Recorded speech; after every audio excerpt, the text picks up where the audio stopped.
یکم پیشنهاد من این است که باید در زبان آموزی خود از او تکیه‌ای که امروز به دستور و قاعده داریم به تکیه به متن گذاریم. این یکی از ضرورت‌های اساسی ما برای نجات زبان است. زیرا اگر ما با مکتبم سر و کار داریم، با دانشگاه هم سر و کار داریم، قسم بزرگی درس‌های زبانی ما آموختن دستوری زبان است. یعنی 10 سال تعلیم میتیم اسم چیست، صفت چیست، ظرف چیست، ظرف زمان چیست، ظرف مکان چیست، صفت فعلی چیست، فعل حال چیست، همینا رو باید از یاد کند. 11 سال میخواند، درست روان گپ زدن نمیتواند. فقر زبانی امروز در جامعه هست و ببینید حتی منصبدار میشه درست گپ زدن نمیتونه. چرا؟ چون که سالها همین اسم و صفت و فعل جانشین خوانده است و این آدم رو زباندان نمیکند. و وقتی که به اینها اعراض میگیره، باز یک گپ خوب است، میگه خیلی من فیلولوگ نباشم. اگر به جای قاعده های دستوری زیاد خودی متن خوانده شود، مثلا اگر یک بچه ما از صنف 4 و 5 و 6 و 7 و 8 خودی گلستان سعدی، خودی بوستان، خودی شاهنامه، خودی مثنوی، خودی هزار و یک شب رو همچون متن تعلیمی، شر نیست که تمام شاهنامه را خواند، حداقل یک 2-3 ماه 6 ماه نیم سال همین رو باید خواند، یا 1 سال گلستان و بوستان خواند. وقتی که با متن کار میکند زبان باز میشود، با تفسیر کار میکند زبان باز میشود. گراماتیکا یا دستور باید برای شرح همین متنها کمک کند. حالا متنها برای فهم گراماتیکا کمک میکند. در کتاب درسی اول قاعده رو میارد، با یک مثال از عینی و لغزاده از شعر یک چیز میارد، میگه همین خیلی استفاده شده است. منظور این بود که زبان شناسی و ادبیات شناسی یک علم های بسیار مهمند، به اونها تاریخ و سرنوشت زبانی ما با تهدید روبرو میشه، ولی اون برای متخصصا است. اگر بچه یک مقدمه از قاعده های زبان داند ولی بیشتر شاید 70-80% تعلیماتش متن باشد و با خود زبان آشنا باشد، محصول بیشتر میتید. همه در شکل هم شفاهی هم کتبی یا خطی نوشتن رو می‌آموزند. مثلا تصور کنید که 2 حالت هست. یک وقت من بیام به شما درباره یک سیب معلومات زیاد دهم که مثلا این سیب است، نوعش این است، میچورین اختراع کرده است، این در زمستان تا باور است، در تابستان خیلی است، چند وقت میسته، در بازار خوب است. یک وقتی هست که یعنی که می سیب بخور، شما می گزیده خوردید سیب، اون یک احساس دیگر است. بنابراین ما درباره زبانی قدر معلومات میتیم، به درون متن کمتر میدرویم. این یکی از مشکلاتی روش تعلیمی امروز است. در ادبیات هم همین کتاب‌های ادبیات بیشترش ترجمه حال ادیبان، با میبه دوره او در کدام حاکم او دوره چی بود، چی سیاست بود، زمان سعیدا اول میبیو، با وضعیت اجتماعی زمان سعیدا، با ترجمه حال سعیدا، با بچگی سعیدا، نوجوانیش همه خمیرن، آخر در یک غزلش هم میآید. برعکس اگر یک صحیفه معلومات درباره سعیدا میبودو 20 غزل او رو شرح و ازیاد میکرد، یعنی میشد صاحب زبان. او معلومات درباره سعیدا، درباره ترجمه حال سال تولد رودکی، این دانش علمی فاکتولوژی است، ولی این معرفتی واقعی زبان و ادبیات نیست که سال تولدش دانه. از این رو این پیشنهاد اول بود که اگر در نظام معارف ما همین تغییر شود، در زباندانی ملت ما هم تغییر اصولی میشه. این پیشنهاد یک. پیشنهاد دوم این بود که یک در یک مقاله با نام مولانا در خطر من این را نوشته بودم که یک تصور در جامعه تلقین میشد که ما بسیار ادبیات میخونیم، ما بسیار به معنویت مشغولیم، ما بسیار شعر میخونیم، از این رو از نظر تکنولوژی قفا موندیم. این یک باوری، یک میف است که در این مغز جوانان جای میکنه و اصلا اگر واقعیت جهان رو گیریم خیلی نیست. مثلا اگر برای ما کشور پیشرفته ژاپن باشد، کشورهای غربی باشد نمونه، مثلا ما نمیبینیم که کشورهای غربی از بار ادبیات و معنویت و زبان گذشته باشند. مثلا شما اگر در فرانسه به دانشگاهی ادبیات یا هنر یا آنتروپولوژی یا جامعه شناسی داخل شوید، خیلی مشکل تر است از داخل شدن به دانشگاه تکنیکی. یعنی که رشد اونها در نتیجه این کاری ادب و زبان و فرهنگ با وجود نآمده است. این یک. دوم که در همین اروپایی که ما فکر میکنیم همه غرق تکنولوژی شده است، برای یک رمان جایزه نوبل داده میشد که بیش از $1,000,000 است. برای یک رمان ادبی $1,000,000 میتید. این دستگیری ادبیاتی است. یا اینکه در قانون فرانسه هر سال پرزیدنت فرانسه مجبور است، وظیفه دار است که درباره کارهایی که برای حفظ زبان در داخل و خارج کشور کرده است به پارلمان گزارش دهد. یعنی گزارش سالانه پرزیدنت درباره خدمتش به زبان هست. یا در آلمان شما ببینید که اینستیتوت گیوته که از طرف دولت آلمان سرمایه گذاری میشد، قریب در تمام کشورهای جهان فیلیال دارد و رشد برای زبان آلمانی میلیون ها، صدها میلیون یورو سرمایه گذاری میکند. یا دولت روسیه، من دولت های پیشرفته را استاییدم که ما ببینیم که پیشرفت به معنای ترک زبان و ادبیات نیست. یا که دولت روسیه، اینا ببینید همین سال 5 مکتب روسی اینجا شد به مبلغ $30,000,000.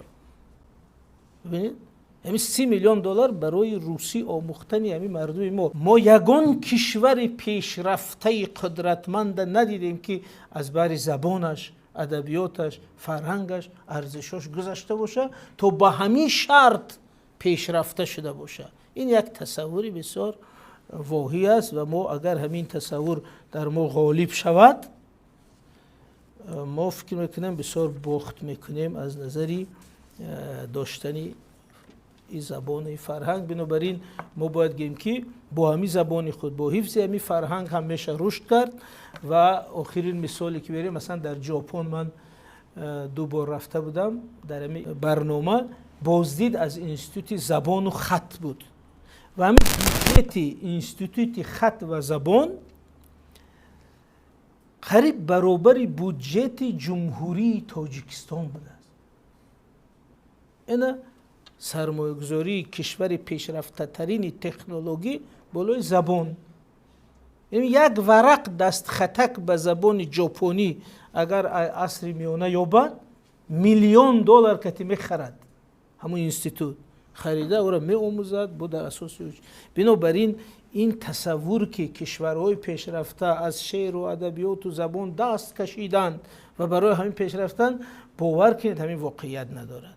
فقط ما برعکس گیم که همچون هویت، همچون اصالت زبان ادبیاتمون حفظ میشه، ولی در عین زمان از نظر تکنولوژی، از نظر علم باید رشد کنیم. و این بسیار اقدام بهترین پیشوای ملت این بود که هم آزمونی فروغ سوی دانایی برای رشد زبان و ادبیات، هم آزمون علم فروغ معرفت برای رشد علم‌های دقیق پیش بینی شد. یعنی همیشه این اعتدال بوده است و در گذشته ما هم خیلی بوده است.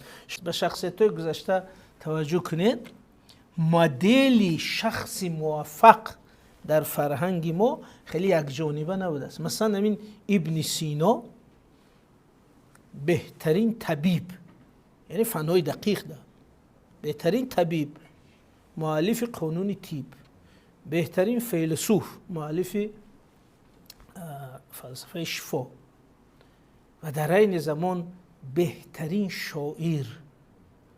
رباعی‌های من همین با دشمن من چه دوست بسیار نشست هست، با دوست نبایدم دیگر باید، یا که کفری چومن گزاف و آسان نبود. این قدر رباعی‌های زیبا را یک پزشک، یک دکتر گفته است که اون نمی گفت که من فیلولوگ نباشم. یعنی همزمان تعادلی هم هویتی دارد، هم تعادلی تخصصی دارد. همین تعادلی هر دوش باید باشد. یا عمر خیام، عمر خیام اصلا ستاره شناس، عمر خیام میگم استرونوم، استرونوم، ریاضیدان دقیق ترین تقویم بشر کار کرده است. تقویم جلالی رو برای همین تقویم جلالی کار کردن یک تیم بزرگی مثل اودیتور ما ستاره شناسان زیر راهبری عمر خیام کار کردن در دوره ملکشاه سلجوقی و این تقویم جلالی آفریدن که حتی در چین در اروپا استفاده میشد و حالی هم دقیق ترین است. و این مؤلف بهترین رباعیات که هنوز یگان فیلولوگ در سطح خیام رباعی نگفته است. بنابراین همین خیام نمیگه که من اینم یا این، یک شخصیت جامع همین گونه بود. گر همین خیلی میتونیم 10 مثال بیاریم. بنابراین تصور که اگر شعر داند، اگر ادبیات خواند، اگر زبان داند و دیگه آدمی قفاست، یا اگر مهندس باشد، پزشک باشد باید این بخش رو پرتاید، این تصوری چندان سالم نیست. من میخواستم در افکار جمعیتیمون همین فکر را جوری کنیم. سوم، بحث بسیار مهم در پیشنهادات درباره زبان، این رو هم دورها گفتم ولی روزی زبان باید گویم، حفظ زبان ما از افکار افراطگرایی. این خیلی مهم است، زیرا افکار گروه‌های افراطگرایی نوین چنین ساخته شده است که بر اساس انکار تمدن آریایی، بر اساس بدبینی تمدن ایرانی، بر اساس بدبینی همه ارزش‌های ملی شکل گرفته است. بنابراین وقتی که این گروه‌ها در تبلیغاتشون می‌بینیم، وقتی این گروه‌ها وارد جامعه میشن، تمامی او تاریخ و تمدن و ارزش‌های ما را انکار میکنند. حتی نام‌های تاجیکی را، مثلا ببینید گروه‌ها میان میگن که نام رستم و سهراب و سیاوش و جمشید و پرویز و اینا نام‌های مجوسی است، اینا نام‌های اسلامی نیست. و اگر این تبلیغات وارد جامعه شود ببینید چی میشه. مثلا در همین سالهای 2005 6 تا وقتی که دولت در این مسئله سیاست قطعی نگرفت، بسیاری از دوستان ما حتی گوسفند کشته نامشون عوض کردن، نام تاجیکیشون عربی کردن. و من چند تاشو میشناسم که مثلا یک نفر دوستمون قاری نوروز بود، گفتن که نمیشه قاری نوروز، نخواد نام نوروز باشه با قاری یگان نام عربی ما، مثلا قاری عبدالله شو یا قاری احمدالله شو، مثلا قاری نوروز نمیشه. بنابراین این تفکر به نام ها تهدید داره، به فرهنگ تهدید داره، به ارزش ها تهدید داره. یا بینید که من مثال آخرینش که همین اخیراً یک مولوی انصاری در افغانستان کشته شد. شما بینید یک سخنرانیش در اینترنت روز نوروز میگه که هر کسی نوروز را قبول داره کافر است، هر کسی به نوروز هم دیگر را تبریک میکنه کافر است، هر کسی در نوروز شیرینی میپزه کافر است. ببینید همین را تاجیک گفته ایستاده است، صاحب نوروز، صاحب همین زبان، چون که تفکرش عوض شد، چون که تفکری و علاقه تاجیکی نیست، او مغز او دیگر شده است. از این رو اگر سیاستی تنظیم کننده دولتی نباشد این تفکر غلبه میکند، تا جایی که در بعض گروه های افراطی چنین میگن که زبان عربی زبانی بهشت است و زبان فارسی زبان دوزخ است. این ببینید که اگر همین گپ جاری شد، این اجل برای زبان فارسی. برای همین ما گفتنی بدیم که اینجا دا ببینید که افراطگرایی نسلی نه، افراطگرایی دینی نه تنها تهدید به ثبات و امنیت است. ما عادتاً عادت کردیم که فکر میکنیم که اگر افراطگرایی ها بیاید مثلا یگان ایستگاه میکفاند، یگان جدا به ترتیبی میشد، یگان کس میکشد. این مقدمه است، این هیچ گپ نیولی. اگر این تفکر بیاید خود ملت، خود دولت، خود ارزش‌های ملی، خود فرهنگ، خود زبان با خطر روبرو میشد. یعنی افراطگرایی نه تنها تهدید به امنیت و ثبات و ترتیبات جمعیتی است، بلکه تهدید به زبان، ملت، ارزش‌ها و تمام هستی ملی ما و تهدید به دولت است. و یک کتاب من سال 2015 چاپ کرده بودم، این سال دوباره چاپ شد با نام خطر گروه‌های افراطی دینی در چیست. و در اون کتاب این بحث بسیار مفصل داده شده است و در اینترنت هم این کتاب گذاشتگیم. اگر به این موضوع توجه مخصوص کنید خیلی مهمه، زیرا من احساس میکنم در محیط زیاییان ما یک بی‌تفاوتی از فکر میکنن که مبارزه با افراطگرایی، با اکستریمیسم، با تروریسم این یک کاری دولت است، این یک کاری مقامات امنیت و کارهای داخله است، چون که یک خطر فیزیکی است. نه، برعکس خطری معنوی و ارزشی افراطگرایی از خطر فیزیکیش هم بزرگتر است، چون که وی خود ملت ما رو، بودن ما رو زیر سوال میگذاره. از این رو اگر همین گونه تفکر در جامعه پهن شود، زبان، ملت، ارزش‌ها زیر خطر میاد. ولی در آخری رو میگیم. و چهارم پیشنهاد آخرین من این است که به خاطر اینکه در شرایط جهانی شدن هم ملت به طور فیزیکی در حال آمیزش است. مثلا ببینید هزار تاجیک می رود به خارج کشور، نه تنها همچون مهاجر مهنتی، بلکه برای زیستن در کشورهای دیگر هم خیلی جهان همین گونه شد که می روند. حتی از کشورهای صلح آمیز هم مردم می روند. مردم برای یک اکستریم، برای یک عجایب شدن، همچون درویش، همچون سیاه، جهان در حال آمیزش است. این یک. باز علاوه بر این شرایط ما پر از مهاجرت مهنتی که صدها هزار رفتن حال ساکن میشن در کشورهای گوناگون. از این رو ما در حال پراکنده شوی ملت در سطح جهانی هستیم. این را میتونیم مثبت هم حتی ارزیابی کنیم. ولی در همین شرایط مسئله مهم این است که آیا رفتن فیزیکی آنها در پیش کنده شدن و بیگانه شوی ارزشی را هم میاره یا نه؟ این خیلی مهم است. از این رو ما باید یک برنامه‌های بسیار مهمی داشته باشیم که همین یک فضای تاجیکی گلوبالی به وجود بیاریم در اینترنت، در رسانه‌ها. باید رسانه‌های قوی جهانی تاجیکی باشد، باید سامانه‌های قوی تاجیکی باشد، باید در تمام کشورهایی که تاجیکان همچون یک اقلیت سرجم زندگی میکنن مرکزهای فرهنگی تاجیکی باید باشد، مکتب‌های تاجیکی یا حداقل مرکز آموزش زبان تاجیکی باید همه جا باشد، تا اینکه همین مردم با اصالت خود بریدن، از اصالت خود بریده نشوند. مثلا شما ببینید همین ما امسال در آغاز سال تحصیل با قرارداد دوستی بین دولتی 5 مکتب روسی تاجیکی گشودیم. میشد که اگر ما پیشنهاد کنیم که در روسیه هم در اساس پریتت چند مکتب خرد تاجیکی روسی گشاییم، مثلا در مسکو، در قزان، در سن پتربورگ، شهرهایی که 100,000 200,000 تاجیک زندگی میکنند.